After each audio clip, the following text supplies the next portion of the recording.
If you looked at this SAT problem and you said that the answer was the square root of 580, you're wrong! And I'll tell you why. So, what they want you to do for these kind of problems is to convert these into like terms so that you could just add them together. Now, you can't just add these two radicands because it is illegal in math to do that. So, we have to convert them into a state where they can be added as like terms. And the way that we could do that is by simplifying these radicals. So, we know that 500 is 100 times 5. And we know that the square root of 80 is 16 times 5.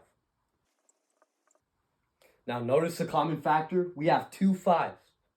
Now, using our rules of radicals, we could split these two up into two radicals, and the same with that.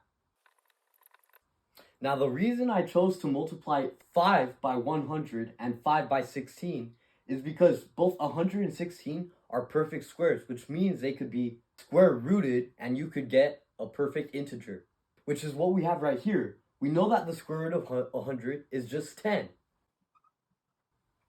And we know that the square root of 16 is just 4.